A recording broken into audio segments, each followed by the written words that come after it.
profesor de secundaria y filólogo, y actualmente y desde hace 5 años es asesor de formación en el CEP de Córdoba, donde coordina la educación compensatoria, la educación de adultos, todo lo relacionado con la educación secundaria. Además, su pasión, podríamos decirlo, es los proyectos lingüísticos, y por ello tiene una página web que es proyectoslingüísticos.webnodes.es. Además, se dedica a hacer ponencias relacionadas con los proyectos lingüísticos, con la expresión y la comprensión lingüística. También tiene muy en cuenta las competencias y, sobre todo, las bibliotecas escolares. Por algo está aquí hoy, ¿no? Como veis, todo relacionado con el tema que nos va a hablar, y por lo que le damos las gracias por lo que esté aquí hoy. Sin más, pasamos a que él empiece. Pues muchísimas gracias. Siempre que vengo a Extremadura digo lo mismo, y es que no falto ningún año. Desde hace 5 años estuve aquí ya en las jornadas anteriores, que eran las jornadas de bibliotecas escolares que precedían a esta. Hace muy pocos meses estuve en el Seminario de Bibliotecas Escolares de Cáceres y la verdad pues resulta muy agradable que contéis siempre conmigo. La exposición que tenía preparada para hoy era bastante larga, bueno, para 1 hora y cuarto, pero la voy a reducir naturalmente a la mitad. Quería hacer algún experimento con vosotros con Socrative o Socrative, como queráis llamarlo, que es una aplicación muy interesante. Podéis mirarla por vuestra cuenta. Es una aplicación que permite hacer encuestas en tiempo real con alumnado o con personas que están presentes en algún acto. Quería saber vuestra opinión sobre los problemas de información y sobre la educación en información en tiempo real. Podríamos haberlo averiguado, pero ya no tenemos tiempo para ello. Quería ver también un vídeo que probablemente todos conozcáis, pero quería buscarle también alguna lectura diferente. Y finalmente, pues como siempre, quería torturaros con una presentación de PowerPoint que no pueden faltar en un acto de este tipo y que es de obligado cumplimiento. Desgraciadamente nos vamos a quedar solamente con lo último, que es la presentación de PowerPoint, que he titulado 9 errores y un deseo para la educación en información. Aunque parezca que es un título diferente al que figura en el programa, en realidad es idéntico, porque efectivamente lo que voy a defender, o la tesis que voy a defender, es el realismo educativo, o la realistic education, por decirlo con la terminología internacional, como una tabla de salvación para los problemas que se presentan en la educación informacional en las bibliotecas de todo tipo, en las bibliotecas escolares, en las universitarias, en las especializadas o en las públicas, incluso en las bibliotecas privadas que podamos tener. Pero como quería aplicarme el dicho de Van Gaal, de no ser siempre negativo y nunca positivo, pues digo, bueno, en vez de mejor de 10 errores lo voy a dejar en 9 y voy a dejar el deseo para el final, para que veamos que también hay alguna esperanza, ¿no? Lo primero que nos planteamos es el sentido. ¿Para qué sirve la información? Y si acudimos a la definición de Alfin, de la alfabetización informacional, que todo el mundo conoce, que es una definición internacional que ha tenido mucho éxito, que es la definición de SILIP, todo el mundo diría que alfabetización informacional, que tenéis ahí abajo, es saber cuándo, por qué se necesita información, dónde encontrarla, cómo evaluarla, utilizarla y comunicarla de manera ética. De manera que, salvando la cuestión de utilizarla, que está puesta ahí como de rondón, la educación en información reducida a la Alfin sirve exclusivamente para ser comunicada. No debería caer un puño como ese del anuncio que dice error, porque la información debería servir para resolver problemas vitales. Ese es el único problema que tienen nuestros usuarios o nuestros alumnos, simplemente volver a comunicar lo que han leído o lo que han encontrado en la biblioteca.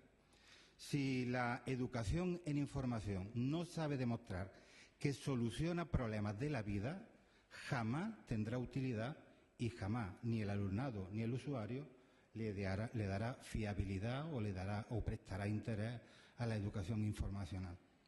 Si comparamos la definición que da SILIP de información con la que da PISA en 2006 sobre capacidad de lectura, hay un verdadero abismo. ¿Cómo es posible que haya un hiato tan grande entre la idea que se tiene hoy de lectura, que es una idea muy avanzada, y la idea que se tiene hoy de información, que es una idea arcaica, retrógrada?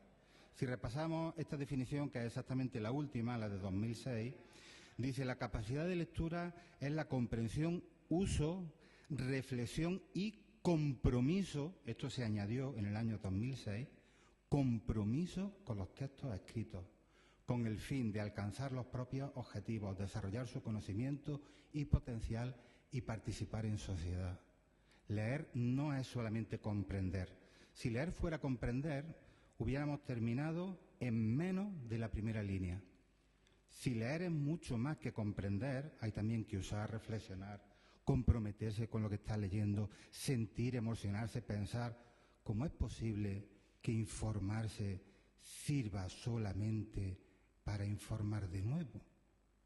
Aquí tiene que haber algo que no funciona. Hay efectivamente un error.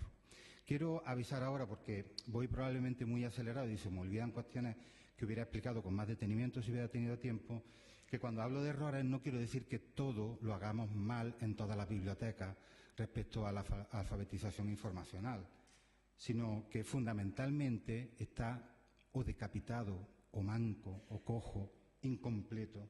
No llega nunca al meollo de la cuestión, que es que la información sirva para la vida, sirva para los sentidos, sirva para las emociones, y le demostremos a nuestros usuarios, a nuestros estudiantes, que esa educación informacional que van a recibir le va a servir para cambiar, no por fuera, sino por dentro, y para cambiar también sus relaciones sociales. Así que la definición que vemos de información es completamente artificiosa, porque en la vida realmente nosotros no usamos la información para volverla a comunicar. Nosotros usamos la información para viajar, para buscar un restaurante barato, para elegir un móvil adecuado. Para eso usamos la información. ¿Y por qué las bibliotecas nos negamos a servir a este tipo de uso de las informaciones? Porque consideramos que es un uso comercial, que es un uso que no es de prestancia para las bibliotecas, que deberían dedicarse a un uso de la información más académico, más alto, más documentalista, más bibliográfico. Pues no es así. No mejoramos la rentabilidad ni el nivel de la educación en información por rechazar este tipo de cuestiones utilitarias. Las bibliotecas tienen que ocuparse en todos los sentidos de cuestiones utilitarias de información, y también tienen que ocuparse de cuestiones emocionales de la información, de cuestiones de compromiso humano, de cómo al informarnos cambiamos nuestra mentalidad sobre la vida, sobre la sociedad. Muchas personas han cambiado su visión de la información cuando han tenido lo que se llama, lo que dicen los especialistas, una experiencia crítica. Por ejemplo, han sufrido una enfermedad mortal, han tenido una desgracia familiar insuperable, han tenido o han vivido de cerca una catástrofe en su población, y esto ha hecho que vayan a informarse sobre esa enfermedad, sobre esa catástrofe. Esto les ha hecho que al leer se comprometan con esos escritos, se comprometan con esa información, cambien su modo de ver la vida. Y no lo han hecho simplemente para explicarle a los demás cómo tienen que ver la vida, lo han hecho simplemente como una necesidad vital, que luego puede derivar en que lo tengas que contar a otras personas, o puede derivar simplemente en reforzarte a ti como persona individual y socialmente. Pero pensemos también en otras cuestiones como la localización. ¿Dónde está la información? Volvemos otra vez a la definición de Silip, que es una definición magnífica por otra parte, pero tan incompleta, y resulta que la información está como en la Edad Media, es inmutable, es preexistente, es que parece decir que todo lo que quieras lo puedes saber, todo lo que quieras lo vas a encontrar, y esto es falso. No existe toda la información. El ébola, por ejemplo, está demostrando ahora que no existe toda la información, y aunque la busques no la vas a encontrar porque no hay. ¿Dónde está entonces la creación de información en esta definición de Silip? No está por ningún lado, absolutamente por ningún lado. Habla simplemente de buscar la información, de saber que la necesitas, que ya es un buen principio, buscarla, almacenarla, recuperarla, utilizarla o transmitirla de manera ética. Eso, la ética fundamentalmente, saber citar, eso es importantísimo. Pero ¿y crear la información? ¿Dónde está la creación de la información? Parece como que si creáramos información estamos haciendo a nuestros usuarios y a nuestros estudiantes subjetivos. estamos tergiversando la información. No es así, no estamos tergiversando la información. Estamos consiguiendo que ellos asimilen la información, la hagan suya, la personalicen, la customicen, dirían los modernos, ¿no? Eso no es desvirtuar la información, eso es vivirla. Para eso sirve la información. Así que si nos atenemos a esta definición, vemos que efectivamente estamos en una visión de lectura muy arcaica. Existía antiguamente la idea de que el significado estaba en el texto y el lector lo único que tenía que hacer era descubrirlo. Luego llegaron otros y dijeron, no, el significado está en el lector y el lector proyecta los significados en el texto. Luego llegaron los transaccionales y dijeron, no, está en los dos. El significado surge de la interacción entre el texto y el lector. Y luego llegaron los últimos, que podemos llamar los orgánicos, y dijeron, mira, déjate de tonterías, que no está en ningún lado. Se aplica ahora a la lectura el mismo pensamiento de Heráclito. Jamás se puede volver a leer el mismo texto. Lo mismo que no te puedes bañar en el mismo río. Lo mismo que no puedes volver a buscar la misma información nunca más.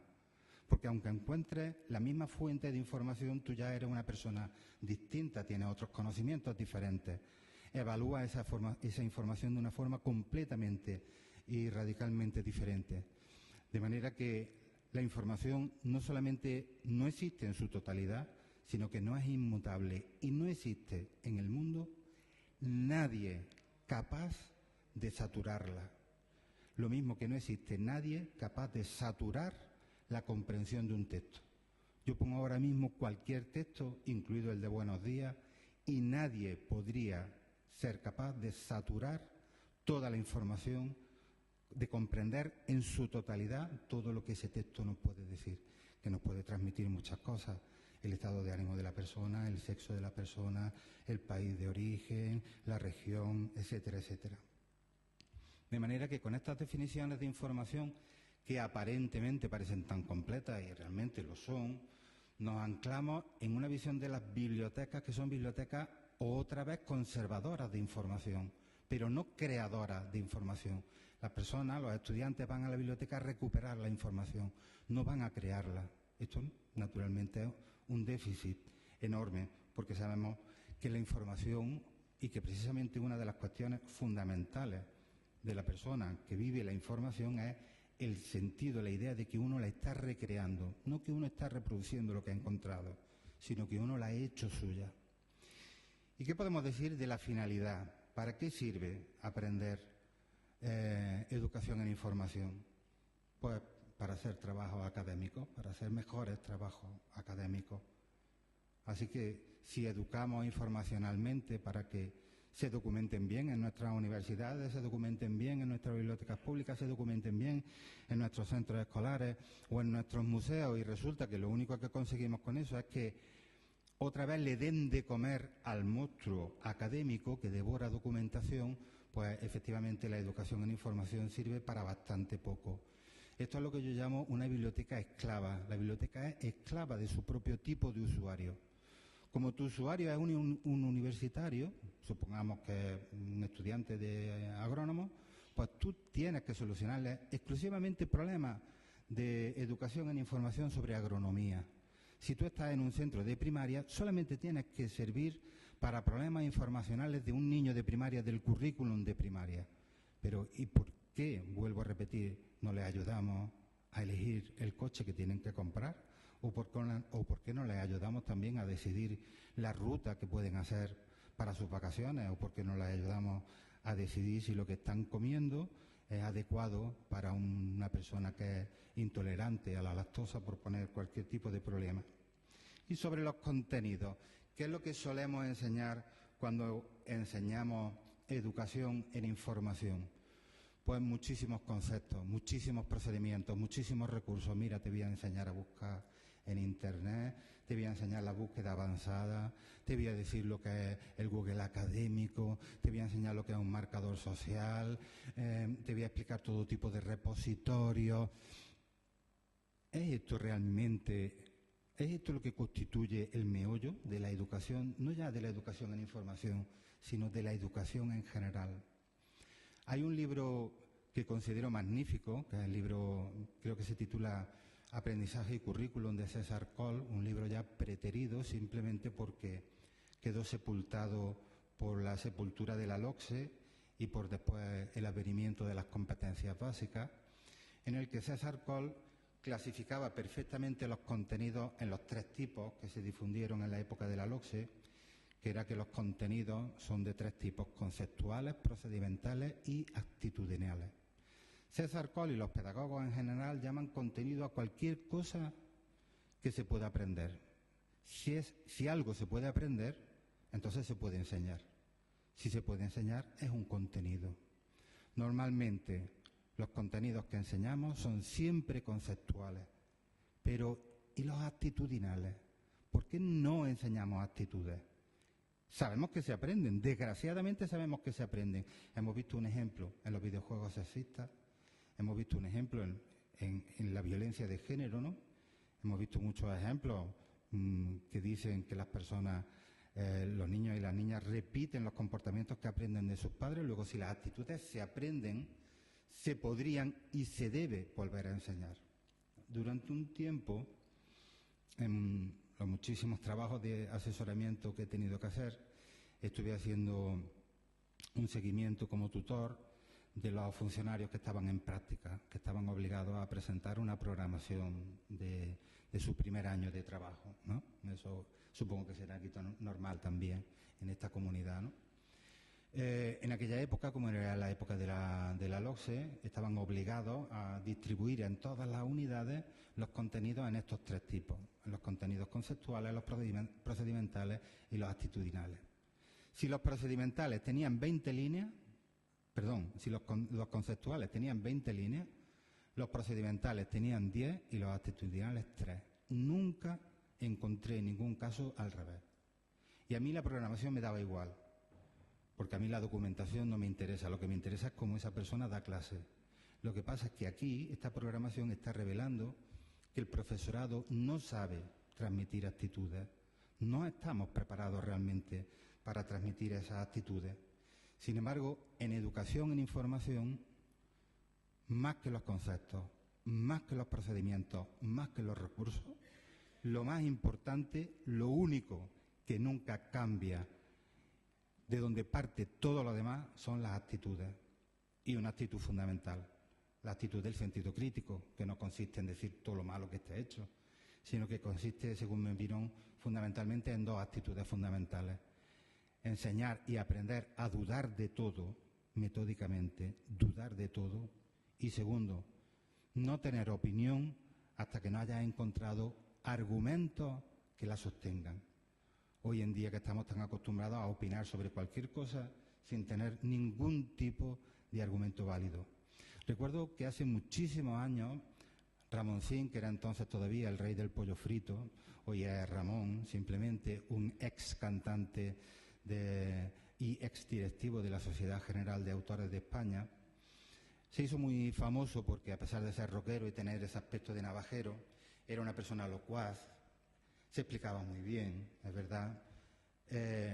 La cámara lo quería, como suelen decir también la gente que trabaja en los medios audiovisuales, y lo llevaban para todo. Y a él llegó ya un momento en que se irritó y decía: pero bueno, si es que me llaman para opinar de cualquier cosa, pero si es que yo no tengo una opinión formada, porque realmente llega un momento en que a los españoles y en general a todo el mundo nos gusta debatir simplemente por debatir. Y da igual que la persona sepa del tema o tenga argumentos válidos. El caso es que debata bien, que comunique bien, que transmita bien.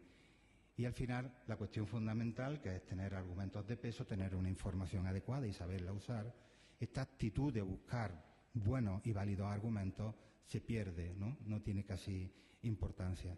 No digamos ya el contagio de los modelos. ¿Cómo es posible que nosotros enseñemos educación en información con fichas o con libros de texto? Que esto también se ha hecho. Pues claro, aquí estamos transmitiendo un modelo que es completamente incongruente con lo que está diciendo. Le estamos dando una sola fuente que está completamente estructurada, pero le estamos diciendo que no, que ellos deben buscar muchas fuentes. Este es un problema que vamos a ver en la siguiente cuestión, que es el fallo respecto a los destinatarios, ¿no? Importancia de la educación en información. ¿Cómo le podemos dar importancia? Pues mira, es muy fácil. ¿Tú quieres darle importancia a la educación en información? Conviértelo en una asignatura independiente. Así tiene importancia. Y ahora empiezan las universidades, en América empezaron hace muchísimos años, en España empiezan ya a poner en las universidades, sobre todo en el primer cuatrimestre, asignatura específica de educación informacional. ¿Es esto un error? Pues según parece, sí, es un error y gordo.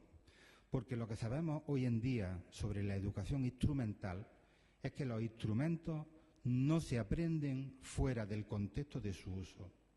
Eso es como si yo digo que para enseñar a utilizar el martillo tengo que dar una asignatura de ferretería o una asignatura de martillología. En lugar de que si eres cirujano aprenda a usar el martillo en cirugía y lo usará de manera distinta como lo aprende el fontanero, a como lo aprende el orífice, a como lo aprende el carpintero, porque están aprendiendo a usar el martillo en el contexto de uso en el que tienen que aprender a usarlo. Está demostrado que no se produce un fenómeno muy sencillo de comprender, que es la transferencia. Si la persona aprende educación en información o educación en lectura, en cualquier tipo de saber instrumental, libre de contenido, la persona no transfiere este contenido después al resto de los contenidos. De manera que si a una persona le enseñamos a resumir en una asignatura concreta o le enseñamos a resumir en una asignatura que se llame lectura, después, cuando llegue el momento de aprender historia, matemática, agronomía, no utilizará las técnicas del resumen. No transferirá ese contenido de una asignatura a otra, de un ámbito a otro. Esa transferencia no se produce. Es más, no se produce ni siquiera en la misma asignatura cuando el aprendizaje debe transferirse de una habilidad a otra, algo que vemos perfectamente en la enseñanza de la ortografía. Aprenden reglas de ortografía, pero no las ejecutan porque no hay transferencia entre el conocimiento enciclopédico y el conocimiento actitudinal y automático. Esa transferencia se le tiene que dar dada al alumnado, al usuario. ¿Y los destinatarios? ¿Quiénes son los destinatarios predilectos de la educación en información? Y esto es lo que yo os quería preguntar a vosotros. ¿Dónde empieza la educación? ¿Empieza en infantil, o en casa? En infantil, en primaria, en secundaria, en la universidad. Todo el mundo iría para infantil, para la casa. ¿No será esto un error? Cada vez que planteamos la educación en información, siempre ir a por el alumnado, a por el usuario. La educación no empieza en infantil, la educación empieza en la universidad, que es donde se forman los educadores.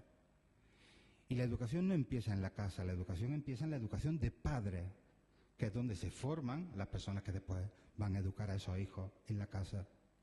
Sin embargo, cuando consultamos los programas de alfabetización informacional, si es de colegio o es de instituto, sencillamente no se alfabetiza al profesorado, se va directamente al alumnado. Y en las universidades, si hay algo, que lo hay, es verdad, por ejemplo, en el caso de la Universidad de Jaén lo conozco, aparece como en último lugar. Perdemos la energía si intentamos conseguir que el alumnado se eduque en información, si después, cuando llegue el profesorado, sea de la universidad, de primaria, de secundaria, de infantil, no le pide recursos de alfabetización informacional, no le pide recursos de educación en información. Y además, este profesorado no está formado en educación en información. Es imposible. Aquí en España, continuamente, para reformar, se pone una ley por la cual se cambia el currículum. En Finlandia, no. En Finlandia se plantearon, y sí es verdad que es horroroso, porque mira que son insoportables los finlandeses, lo bien que les sale todo en educación, pero bueno, un ejemplo que siempre pongo. Cuando quisieron elevar el nivel de las matemáticas en primaria, no cambiaron el currículum de matemáticas en primaria, cambiaron el examen de acceso a la carrera de magisterio y pusieron una prueba de matemáticas muy difícil, con objeto de que el profesorado que entraba estuviese muy preparado en matemáticas. Si ya entraba muy preparado en matemáticas, imagínate cómo salía de preparado de la carrera en matemáticas. Imagínate cómo llegaba a infantil, porque además en Finlandia los mejores profesores van a las etapas más bajas y a los lugares más difíciles, no como aquí, que pensamos que cuanto mejor profesor eres tienes que subir más escalas en la educación. Allí es al revés, ¿no? Justamente porque la infantil es una enseñanza más difícil que la universitaria, eso es que no cabe duda. La educación universitaria es una educación casi regalada comparada con la educación infantil, ¿no? Y el agrupamiento, el profesorado, normalmente los profesores, las profesoras solemos estar muy preocupados por el agrupamiento, por cómo agrupar, cómo ordenar las aulas. Desde hace un año yo he cambiado, digamos, de especialidad porque me encargaron que me dedicara a asesorar a los centros de educación permanente y eso hace que tenga mucho contacto ahora con la educación de adultos. Y una de las características fundamentales de la educación de adultos, en contraposición al resto de la enseñanza, según mi opinión, es la independencia de la cohorte. En el resto agrupamos por cohortes de edad, los de primero, los de segundo, los de tercero, continuamente. Sin embargo, en las escuelas de adultos, este agrupamiento de cohortes estadísticas no existe. Las personas se agrupan por intereses y además continuamente debaten lo que están haciendo. ¿Cómo agrupamos nosotros en educación en información al alumnado o a los usuarios? Bueno, pues por práctica, porque además la obsesión nuestra es que tengan experiencia, Vamos a dejarnos de teoría. Pensamos que por dejarnos de teoría y meterlo en la práctica vamos a solucionar el problema. Después veremos que no. Con la práctica no se soluciona el problema de la educación en información tampoco. La cuestión está en que lo hagan individualmente o en equipo, con la ayuda de un profesional, que es lo que solemos hacer, ¿no? ¿No será esto un error? Porque la experiencia y los estudios demuestran que las personas aprendemos educación en información cuando contrastamos nuestro problema de información con otra persona que ha tenido o el mismo problema de información o un problema similar. Entonces, cuando realmente aprendemos. No cuando consultamos el documento, no cuando nos enseñan recursos. Los recursos, los documentos nos ayudan a solucionar los problemas. Pero el aprendizaje se da a través de la interacción. Y cuidado con la interacción, porque interaccionar no significa trabajar en equipo. Nosotros formamos en equipo, el equipo se reparte las tareas y acaban trabajando individualmente. Eso no es interactuar. Interactuar significa lo que hemos dicho antes, debatir los problemas, sean en este caso de información, porque estamos hablando de educación informacional, con personas que tienen problemas similares. Bastaría con que yo encargara trabajos individuales a cada una de las personas, pero debatieran ellos sus problemas de información para conseguir este debate. No tengo por qué formar equipos. Si formo equipos, pues bien, pero también muchas veces los equipos tienen problemas. Ahora se está extendiendo mucho en educación el trabajo por proyecto. El trabajo por proyecto es magnífico, es una manera de avanzar en la educación en información, pero no soluciona todos los problemas.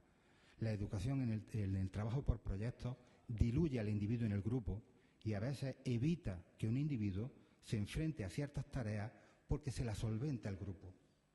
Mientras que si trabajaran individualmente con debate y cada uno viera el parecer, la idea, su experiencia, entonces no podría evitar tener que pasar por todas las tareas que se te han encomendado, ¿no? Lo cual no quiere decir que yo esté intentando defender que se trabaje individualmente, pero sí quiero dejar claro que no por trabajar en equipo se están haciendo interacciones, que es lo fundamental. Los que trabajamos en el sector educativo sabemos la importancia, la relevancia que están tomando las comunidades de aprendizaje últimamente en España y en Iberoamérica. Las comunidades de aprendizaje no es un invento ex novo, es un gazpacho, es un salmorejo, es un batiburrillo de un montón de cosas que se han ido cogiendo por ahí. Se ha formado una marca registrada casi, que es interesante, pero resume cosas que se sabían desde hace mucho tiempo. Y una de las cosas que tienen clarísimas las comunidades de aprendizaje es que el aprendizaje es dialógico e interaccional. Y esta verdad es muy anterior a las comunidades de aprendizaje.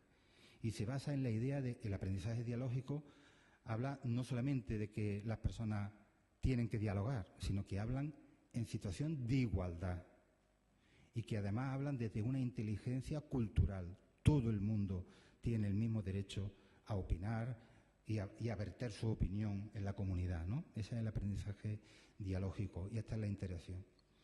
Hace unos meses tuve la oportunidad de invitar a un colega nuestro, asesor también del País Vasco, que es especialista en tertulias literarias dialógicas, Miguel Loza, y él me decía, mira Miguel, después de hablar de todo este problema que hay siempre en infantil, tú que además eres de infantil, sobre los problemas de cuándo aprender a leer, de si se aprende antes, si se aprende después, si con este método o con este otro, lo único que está demostrado es que da igual el método que utilices, da igual. La cuestión es la riqueza de la interacción, la calidad de la interacción. A mí me preguntan muy frecuentemente, bueno, y esto, el otro día justamente tenía yo una coordinadora que viene de Austria y me decía, es que en España, Miguel, esto no puede ser, es que en Austria hasta los 6 años no empezamos con las letras, aquí empezáis con los 4 años. Y bueno, cuidado, esto no es Austria, ¿eh? ¿Cómo de estimulados llegan los niños y las niñas respecto al lenguaje escrito en Austria, en Finlandia, en el norte de Europa, a la escuela, ¿no? Y además no confundamos empezar a enseñar la lectura con 4 años a empezar a torturar con la lectura con 4 años, que es muy diferente. De manera que la interacción, muchas veces nos metemos en debates que son hueros. El debate sobre la edad o sobre el método, no digo yo que sea baladí, cuidado, que llevamos años y años y años debatiendo esto y no lo solucionamos, no lo voy a intentar solucionar yo.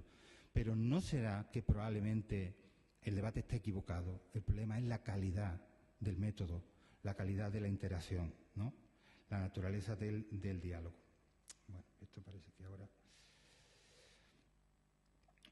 ¿Y la metodología? ¿Qué método se debe utilizar? Pues normalmente lo que hemos dicho, una metodología que se basa en la teoría y la práctica. Vemos teoría, hacemos práctica, vemos teoría, hacemos práctica, vemos teoría, hacemos práctica y así continuamente. Obsesionados con las fases de la documentación. Enseñar a buscar información, enseñar a guardarla, enseñar a devolverla, enseñar a buscarla, enseñar a guardarla continuamente. Y de ahí no salimos. ¿No será que este método está equivocado porque los contextos informacionales son tan variados que esta forma no lo puede enseñar? Y hay muchísimas metodologías. Yo aquí os pongo una lista de unos cuantos. El aprendizaje-servicio, por ejemplo. El aprendizaje-servicio es una metodología que en realidad no es tal, es simplemente una forma de ver el aprendizaje. Consiste en que tú utilizas el aprendizaje para prestar un servicio a la comunidad. Nosotros, por ejemplo, en la biblioteca escolar, cuando yo trabajaba en el instituto, teníamos una semana de información a los alumnos de segundo de bachillerato en los que había puestos y en estos puestos había orientadores universitarios que se habían documentado previamente y les orientaban. Esto es aprendizaje-servicio. El alumnado se documenta en algo, practica la educación en información para prestar un servicio a la comunidad. Es como si yo, por ejemplo, los pongo a informarse sobre consumo y después monto una oficina del consumidor. Pues estoy haciendo aprendizaje-servicio, estoy prestando un servicio a la comunidad. Por supuesto, un aprendizaje que sea moderno, que se adapte a lo que se llama el blended learning, ¿no? El aprendizaje combinado, que combina el aprendizaje presencial con el aprendizaje virtual. No le voy a dar más vueltas porque además no tenemos más tiempo. Y la gamificación que acabamos de ver antes con Marianne, ¿no? El uso de los videojuegos, de los juegos en general, ya no solamente de los videojuegos, sino de la gincana misma, una gincana misma, ¿no? Que puede servir. De los concursos y de los retos creativos. ¿Qué cantidad de concursos de poesía y de literatura se hacen en la biblioteca? Pero ¿cuándo hay concursos relacionados con la educación informacional? Apenas lo hay, prácticamente es que no existen. El movimiento Maker, que se desarrolló en algunas bibliotecas, sobre todo de Estados Unidos, acudía a las bibliotecas para construir cosas. Y esto es un problema informativo. Si tú quieres construir una maqueta, tú tienes un problema informativo, porque tienes que buscar unas instrucciones y esas instrucciones no las vas a comunicar otra vez, tienes que realizarlas. La respuesta es actitudinal. Las bibliotecas tienen que también proveer espacios en los que se puedan realizar acciones que no sean solamente documentarse, sino que sean crear cosas y crearlas individualmente o en equipo. No ya pues las bibliotecas laboratorio, ¿no? Un concepto que probablemente esté muy alejado de nuestra realidad, sencillamente porque no tengamos espacios posibles para convertir nuestras bibliotecas en laboratorios ciudadanos. Sin embargo, no es así. Hace una semana leía, creo que en Cuadernos de Pedagogía, la experiencia de un profesor de filosofía que ha convertido su colegio, su centro de secundaria, en un laboratorio con la asignatura de filosofía. Ha sacado a los alumnos al pasillo, ha puesto las mesas en el pasillo, ha puesto un papel continuo en la pared. En el papel continuo de la pared hay unos cuantos alumnos que están escribiendo con rotuladores todas las ideas que se le van viniendo. En las mesas tienen cajas de folios que estaban vacías y ahí van metiendo recortes de periódicos. En otro lado están corrillos de alumnos discutiendo cuestiones relativas al tema que les interesa a la clase. Eso es una biblioteca laboratorio. No hay siempre, no es verdad que no tengamos espacios, que no podamos hacer eso. Siempre existen posibilidades, siempre te encuentras gente que es capaz de hacer lo que tú crees que no eres capaz de hacer con los medios de los que dispones. Por supuesto, crear comunidades virtuales, crear comunidades de prácticas, crear comunidades de aprendizaje. Y la metodología fundamental, el aprendizaje basado en problemas.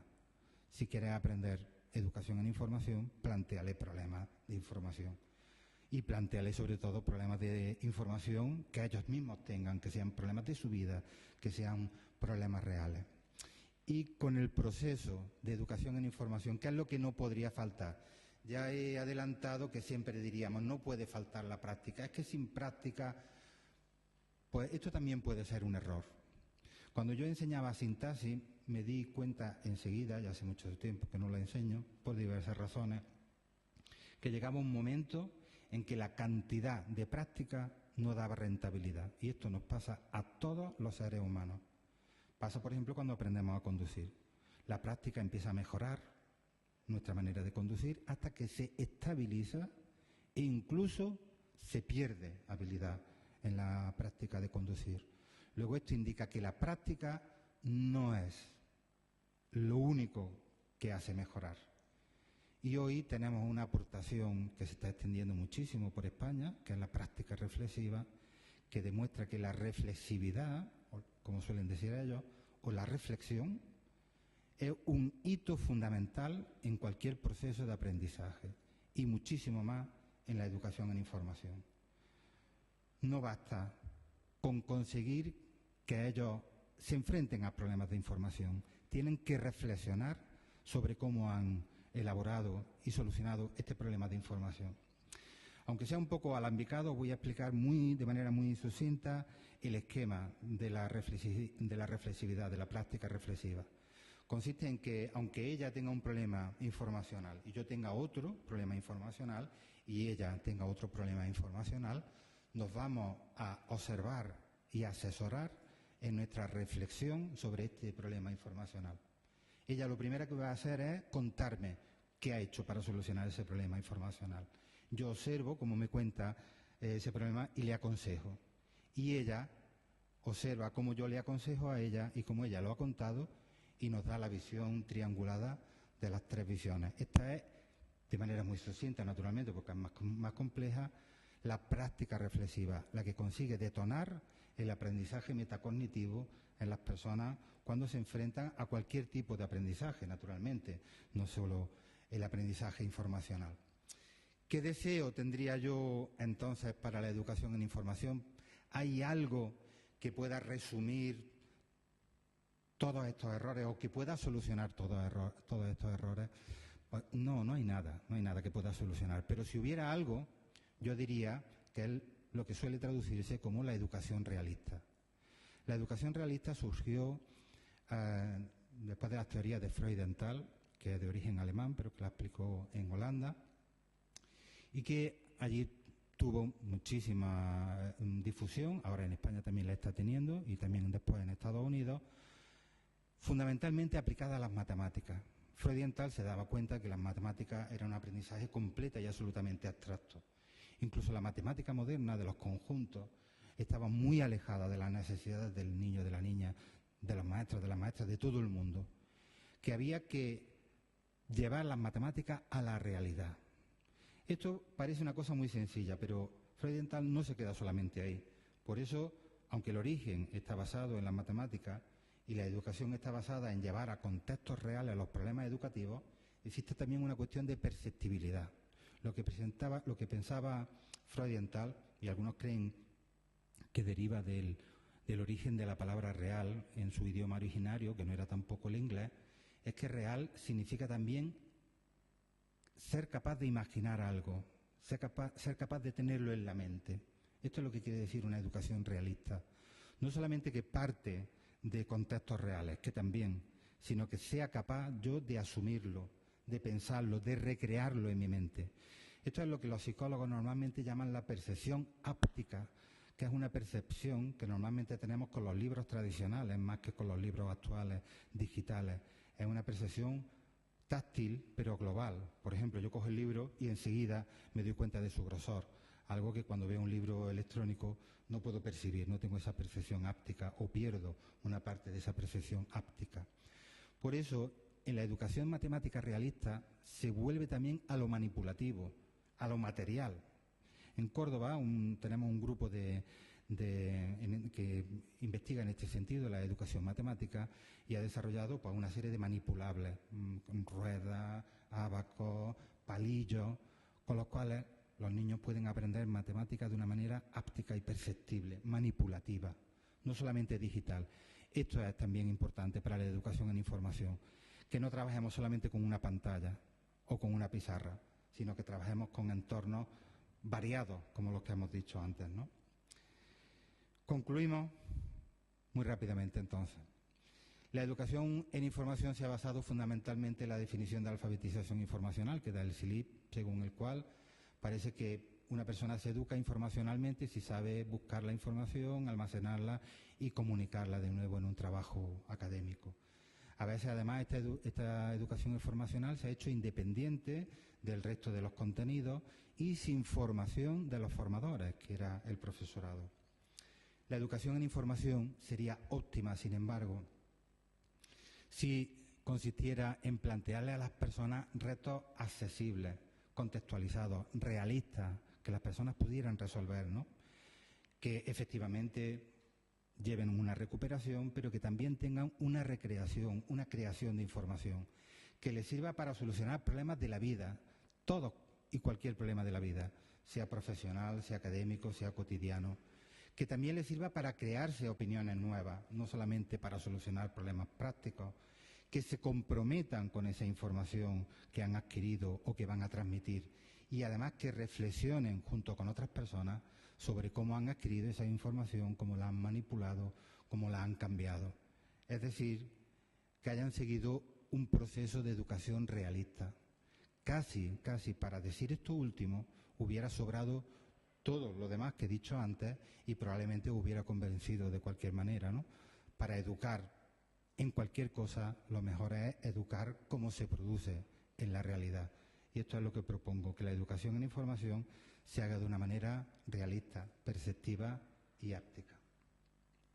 Gracias.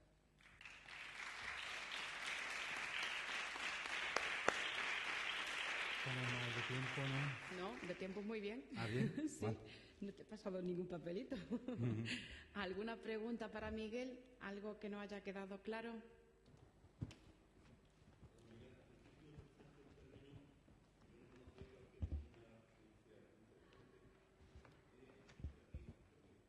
Bueno, Socrative es una aplicación informática en la nube, que está aquí, es esta, la tenía preparada para utilizarla y es una aplicación recomendable para hacer encuestas o exámenes, porque también te las puede evaluar en tiempo real con cualquier tipo de auditorio, con alumnado o con cualquier tipo de auditorio. Se puede utilizar en Android, lo podéis bajar del Apple Store o de Google también. Se puede manejar a través de cualquier navegador de Internet y existen dos accesos. El acceso para profesorado, por el cual sí te tienes que registrar, y el acceso para alumnado, que no exige registro. Cuando entras por la parte de profesorado, te abren una clase, un aula, ahí la tienes. A mí, por ejemplo, me han adjudicado hoy la 430.226. Y yo empiezo a hacer preguntas. Si le doy aquí, por ejemplo, empiezo a hacer preguntas. Aquí tengo yo ya preguntas preparadas. Si yo las hago, por ejemplo, esta, y ahora le doy aquí, y vosotros entráis en Socrative de alumnos y os conectáis a esta aula, encontraréis las preguntas con las respuestas, señaláis la respuesta que vosotros creéis que es correcta y enseguida yo recibo las respuestas. Las puedo proyectar en la pantalla y todo el mundo las puede ver, si es que quiero que la vean en ese momento. Esa es la aplicación, ¿no? Y resulta bastante interesante para poder interactuar con el alumnado o con los usuarios en tiempo real, porque no es necesario que sea con alumnado, lo podemos hacer también con cualquier tipo de usuario que no esté presente en la sala. Simplemente le comunicamos cuál es el número del aula y se conectan con ese número de aula. Vamos haciendo preguntas, aunque no me voy a parar a verlo, se pueden hacer preguntas de varios tipos y además puedes regular la contestación a las preguntas. Puedes dar un tiempo limitado, dejar que contesten cuando quieran, etcétera. Ya podéis meter y veis cómo es la navegación en este instrumento.